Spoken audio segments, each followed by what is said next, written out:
Assalomu alaykum, xayrli dushanba. Yana yangi ish haftasi boshlandi.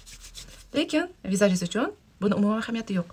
Dam olish kunimi yoki yo'q, u xohlagan vaqti ishga chiqadi, xohlamasa yo'q. Bilasizmi nima? Mendan juda ham ko'p so'rashadi. Yoshman, lekin yuzimga erta ajin tushgan yoki dog'larim bor, shunga o'xshagan savollarni juda ham ko'p berishadi. Aslida sifatli kosmetika tanlasangiz, u sizni qaritmaydi. Bilasizmi, bizani nima qaritadi? Surunkali stresslar, ya'ni har kuni asablarimiz buzilishi, nimagadir qattiq nervit qilishimiz va shu bilan birga quyosh nuri bizani erta qarishimizga sababchi bo'ladi.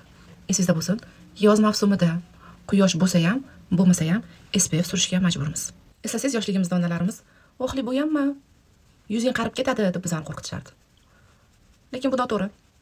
Ishoning, tonalkamiz quyosh nuridan ko'ra ancha foydali. Chunki tarkibida SPF bor tonalkamiz bizani quyosh nuridan himoya qiladi. Ya'ni kuygan yuzga erta ajin tushadi va dog'lar ham quyosh ta'sirida ko'payadi. Aytgancha, matviy highlighter haqida eshitganmisiz? Matviy highlighter juda ham mayda bo'ladi zarrasi.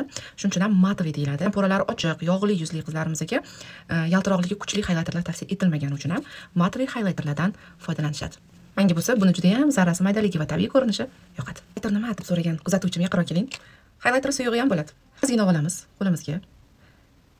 Highlighter yuzimizning ayrim qismlarini bo'rttirib ko'rsatishga yordam beradi. Agar burunlarida suyaklari chiqqan bo'lsa, highlighter burunga tavsiya etilmaydi. Esingizda bo'lsin, highlighter surilgan joy yana ham bo'rttirib ko'rinadi. Shuning uchun muammoli, ya'ni ugrilarni ustiga qo'yish ham mumkin emas. O'tgan safar mendan qanaqa sen ishlatdingiz deganlar uchun bu Divajdan sifati yaxshi, cho'ntibob narxdagi kosmetika hisoblanadi va surganingizda oson yoyiladi. Esingizda bo'lsin, har doim ham eng qimmati bu eng zo'ri degani emas. Ozgina shimeridan ham qo'yamiz. Yaltiroqlik berish uchun. Bilasizku, men yaltiroqlarni juda ham yaxshi ko'raman. Aytgancha, qanaqa qilib sifatli kosmetikalar tanlashni esa men professionalniy offline darslarimda birma-bir o'rgataman. Esingizda, qizarishlarga moyil ko'zlar tarkibida qizil pigmentatsiyasi bor jenlardan umuman foydalanishlari mumkin emas. Aks holda ko'zlarining ichidagi qizarishlar yana ham bilinib qoladi. 25 yoshdan keyin organizmda kollagen kamaygani hisobiga yuzimiz qarishni boshlaydi. Shu sababli uni namlantirishimiz va stresslardan ehtiyot bo'lishimiz, quyoshdan esa himoyalanishimiz shart. Har doimgidek men sevimli strelkalarimni chizib olaman.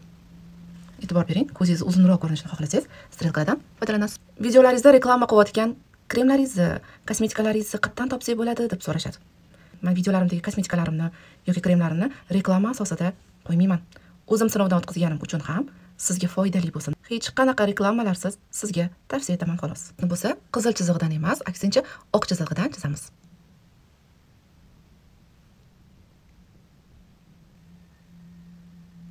Bu videoni meykap qilishga qiynaladigan qizlarimizga jo'natib qo'yamiz.